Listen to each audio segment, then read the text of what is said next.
Manga book. ఇది comic book కాదు. ఒక మనిషి తనకు వచ్చిన కలలతో రాసిన డైరీ. దానిలో రాసిన 15 భవిష్యవాణుల్లో 12 నిజమయ్యాయి. ప్రిన్స్ డయానా చనిపోవటం, 2011 జపాన్ సునామీ, కోవిడ్ వంటి మహమ్మారి ఇవన్నీ ఆమె కలలో ముందే వచ్చాయి. ఆమె పేరే రియో తత్తుస్కి. ఇప్పుడు అదే రచయిత ఏం చెబుతుందంటే 2025 జూలై 5న జపాన్లో భారీ భూకంపం వస్తుంది. భారీ సునామీతో ప్రపంచమే మారిపోతుంది. ఇక్కడే మనకి బ్రహ్మం గారి పేరు వినిపిస్తుంది. ఒకవేళ రియో తత్తుస్కి కలలో భవిష్యవాణి చూసినట్టే మన దేశంలో దశాబ్దాల క్రితమే ఒక మహానుభావుడు ఇదే భయానక దృశ్యాన్ని చెప్పాడు. ఆయనే శ్రీ పోతులూరి వీర బ్రహ్మేంద్ర స్వామి. తెలుగు భాషలో భవిష్యవాణి రచించిన మహర్షి. ఆయన రాసిన కాలజ్ఞానంలోని కొన్ని వరుస వ్యాఖ్యలు నేటి ప్రపంచం చూసి దిగ్భ్రాంతి చెందుతుంది. అందులో ఒక భాగంలో ఆయన ఇలా అంటారు: ఆగ్నేయ ద్వీపమున భూలోక బీభత్సముండును. సముద్రం రెక్కలు పొడుచుకొని గగనంలోకి ఎగిసి భూమిని తుడిచివేస్తుంది.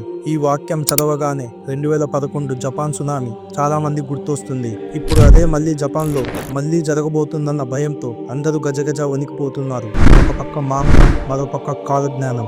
ఒకరు జపాన్కి చెందిన రియో తత్తుస్కి, ఇంకొకరు మన దేశానికి చెందిన బ్రహ్మం గారి భవిష్య వాక్యాలు. ఇవి రెండు ఇప్పటి వరకు జరిగిన అనేక సంఘటనల్ని ముందుగానే చెప్పాయి. అప్పుడు ఇప్పుడు 2025 జూలై 5కి సంబంధించిన హెచ్చరికలన్నీ రెండూ చెబుతున్నాయంటే ఇది కేవలం కథ కాదు. ఇది మన భవిష్యత్తుతో ఆడుకునే ఒక మౌన శక్తి సంకేతం కావచ్చు. ఇది ఊహ కాదు, అనుమానం కాదు. ఇది కాలంతో కూడిన నిజాన్ని బయటపెడుతున్న ఓ రహస్యం. ఇప్పుడు మీరు చెప్పండి, ఒక మాంగా రాసిన కళ, ఒక ఋషి రాసిన కాలజ్ఞానమా, లేక రెండు కలిసిన భవిష్యత్తు వాస్తవమా? వాస్తవమే అయితే మనం సిద్ధంగా ఉన్నామా? ఈ వీడియోలోకి వెళ్లే ముందు మీరేమనుకుంటున్నారో కింద కామెంట్స్ లో చెప్పండి. మన ఛానల్ ని సబ్స్క్రైబ్ చేసి సపోర్ట్ చేయండి. ఇక కథలోకి వెళ్తే, రియో తత్తుస్కి అనే మామూలు కథలు రాసే ఆర్టిస్ట్, కానీ ఆమెకు వచ్చే కథ భయంకరమైన నిజాలు మాట్లాడుతుంది.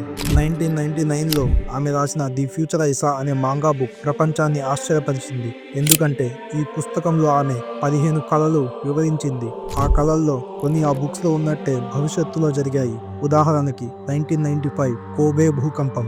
ఒకరోజు ఆమె పడుకునే టైంలో ఆమె కలలో భయంకరమైన భూకంపం అన్నీ కనిపించాయి అంటుంది. అదే సంవత్సరంలో కోబాలో 6.9 తీవ్రతతో భూకంపం వచ్చింది. ఇది కేవలం ఆరంభం మాత్రమే. అంతకంటే షాకింగ్ సంఘటన 2011లో జపాన్ను వణికించిన భయంకరమైన సునామీ. ఆమె ముందు నుంచే ఈ ఘటన గురించి పుస్తకంలో రాసింది. మార్చ్ 2011 ప్రాణ నష్టం, భూకంపం, ఇక సముద్రం ఎగిసిపడటం అంటూ రాసి ఉంది. నిజంగా అదే రోజున మార్చ్ 11, 2011 తూర్పు జపాన్లో భూకంపం, 30 అడుగుల ఎత్తులో వచ్చిన సునామీ, ఇక ఫుకుషిమా న్యూక్లియర్ ఫ్యాక్టరీ పేలిన సంఘటన జరిగాయి.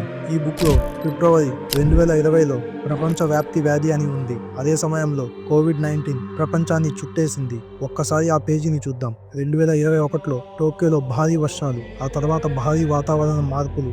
ఈ విషయాలన్నీ చూస్తే ఇది కథ కాదు అనిపించకుండా ఉండదు. ఇప్పుడు అసలు పాయింట్ ఏంటంటే, ఒక మాంగా ఆర్టిస్ట్ ఎలా భవిష్యత్తు చూస్తుంది. సైంటిస్టుల ప్రకారం ఇది ESP అయి ఉండొచ్చు. ESP అంటే ఎక్స్ట్రా సెన్సర్ పర్సెప్షన్. లేదా ఆమెలో నిజంగా ఏమైనా శక్తి ఉందా? ప్రతి అంశాన్ని గమనిస్తే అసలు కథ మనకు మించిన వాస్తవం అనిపిస్తుంది. ఇప్పుడు వచ్చేది అసలు భయంకరమైన విషయం. ఆమె పుస్తకంలో జూలై 5, 2025 గురించి స్పష్టంగా ఉంది. ఆమె బుక్ లో ఏం రాసిందంటే, on July 5, 2025 a huge tsunami and earthquake will hit, many will suffer, there will be screaming and chaos, Japan will change forever. ఈ వాక్యాలు చదివిన తర్వాత జపాన్ ప్రజలు కూడా భయంతో ఉన్నారు. కొంతమంది జూన్ నెల నుంచే జపాన్ విడిచి వెళ్లిపోయారు. టూరిస్టులు తమ టూర్ ప్లాన్స్ రద్దు చేసుకుంటున్నారు.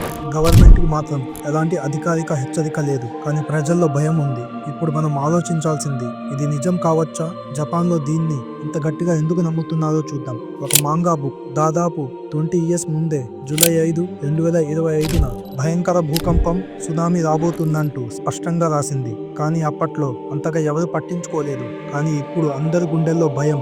ఎందుకంటే జపాన్ ప్రపంచంలో అత్యధిక భూకంపాలు వచ్చే దేశాల్లో ఒకటి. సాధారణంగా ప్రతిరోజు 2 నుంచి 3 చిన్న చిన్న భూకంపాలు జరుగుతుంటాయి. వీటిలో చాలా చిన్నదైనవే, కానీ కొన్ని సంవత్సరాలకు ఒకసారి పెద్ద విపత్తు వస్తుంది. ఇప్పటి వరకు ఊహించిన మెగాక్వేక్ వచ్చే అవకాశం ఉందని ఇటీవల కొన్ని హెచ్చరికలు వచ్చాయి.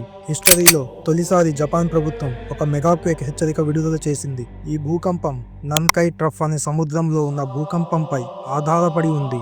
ఇది జపాన్లో చాలా పెద్ద భూకంపాలకు మూలమైన చోటు. సైంటిస్టుల ప్రకారం వచ్చే 30 సంవత్సరాల్లో ఈ నన్కై ప్రాంతంలో 9 మాగ్నిట్యూడ్తో కూడిన భూకంపం వచ్చే అవకాశం ఉంది. 2055 నాటికి ఇది జరిగే అవకాశం 80% ఉందని గవర్నమెంట్ చెబుతుంది. ఈ నన్కై మెగాక్వేక్ జరిగితే దాని ప్రభావం ఎలా ఉంటుందో గవర్నమెంట్ సిమ్యులేషన్లో చూపించారు. 3 లక్షల మందికి పైగా చనిపోవచ్చని అంచనా. తూర్పు ప్రాంతంలో భారీ సునామీ తాకే ప్రమాదం ఉంది. కొన్ని చోట్ల సునామీ ఎత్తు 20 మీటర్ల వరకు ఉండొచ్చు. 2024 ఆగస్టులో మియాజాకి ప్రాంతంలో 7 మాగ్నిట్యూడ్తో భూకంపం వచ్చిన తర్వాత ఈ హెచ్చరిక వెలువడింది. అయితే ప్రజలందరూ నన్కై ట్రప్ గురించి మాట్లాడుకున్నారే తప్ప జపాన్లోని అన్ని ప్రాంతాలకు ప్రమాదం ఉందని నిజాన్ని కొంతమంది పట్టించుకోవడం లేదు. ఆమె చెప్పిన ప్రకారం 2025 జూలైలో పెద్ద సునామీ జపాన్ను తాకవచ్చన్న వార్త ఆసియాలో వైరల్ అయింది. దీంతో హాంకాంగ్ ప్రజల్లో భయం పెరిగి జపాన్కి వెళ్లేవారు 50% తగ్గిపోయారు. జూన్ చివరి వారం నుంచే జూలై మొదటి వారంలో బుకింగ్స్ 80% తగ్గినట్టు బ్లూంబర్గ్ తెలిపింది. హాంకాంగ్లో పనిచేస్తున్న గ్రేట్ బే ఎయిర్లైన్స్ ఇతర విమాన సంస్థలు తమ కొన్ని ఫ్లైట్స్ రద్దు చేశాయి. ట్రావెల్ ఇండస్ట్రీ నిపుణుల ప్రకారం జపాన్కు వెళ్లే వ్యక్తుల సంఖ్య తగ్గడానికి ఈ మాంగా భవిష్యవాణుల ప్రధాన కారణమట. ఈ మాంగా ప్రకారం జపాన్ మరియు ఫిలిప్పీన్స్ మధ్య సముద్రంలో ఒక భారీ క్రాక్ ఏర్పడబోతుంది. అదే ఈ సూపర్ క్వేక్ కి కారణమవుతుందని చెబుతుంది. దీని ప్రభావం 2011లో జరిగిన భూకంపం కంటే 3 రెట్లు ఎక్కువగా ఉండబోతుందని కూడా స్పష్టం చేసింది. అంతేకాక ఫ్యూచర్ జపాన్ ఎలా ఉంటుందో చూపిస్తూ కొన్ని డ్రాయింగ్స్ కూడా వేసింది. వాటిలో కొన్ని దృశ్యం చూస్తే గుండెల్లో భయం పుడుతుంది. అయితే ఇదంతా వైరల్ కావడానికి 3 ప్రధాన రీజన్స్ ఉన్నాయి. మొదటి రీజన్ జూలై 4, 2025 అంటే ఈ మాంగా పేర్కొన్న డేట్ కి ఒక రోజు ముందు టోకారా ఐలాండ్స్ ప్రాంతంలో 5.5 మాగ్నిట్యూడ్తో భూకంపం వచ్చింది. ఈ భూకంపం ఆ భవిష్యవాణి నిజమే అని అనుమానాలు పెంచింది. సెకండ్ రీజన్ టోకోరా ఐలాండ్ సమీపంలో ఉన్న ఉకేసేకి అనే చిన్న ఐలాండ్. జనాభా కేవలం 89 మంది. గత 11 రోజుల్లో ఆ చిన్న ఐలాండ్ లో 1031 సార్లు భూకంపాలు నమోదయ్యాయి. రోజుకు 70కి పైగా షాక్స్. వీటిలో కొన్ని పెద్దవి కూడా ఉన్నాయి. ఇది ప్రజల్లో కలకలం రేపుతుంది. థర్డ్ రీజన్ జపాన్ గవర్నమెంట్ స్వయంగా ఇచ్చిన వార్నింగ్. వాళ్ళు చెప్పినట్టు నామ్కాయ్ ట్రెంచ్ అనే ప్లేస్ లో వచ్చే 30 సంవత్సరాల్లో ఎప్పుడైనా భారీ భూకంపం రావచ్చు. ఇది 8 నుంచి 9 మాగ్నిట్యూడ్ వరకు ఉండొచ్చు. ఈ ప్రమాదం వల్ల 3 లక్షల మందికి పైగా ప్రాణాలు పోవచ్చని స్పష్టం చేసింది. ఇప్పుడు ఈ హెచ్చరికలు, భయాలు మరియు మాంగా భవిష్యవాణి అన్నీ కలిసి ప్రజల్లో ఉక్కిరి బిక్కిరి చేస్తున్నాయి. కానీ నిజంగా చెప్పాలంటే జపాన్ కి ఎక్కువ భూకంపాలు రావడానికి రీజన్ ఏంటో తెలుసా?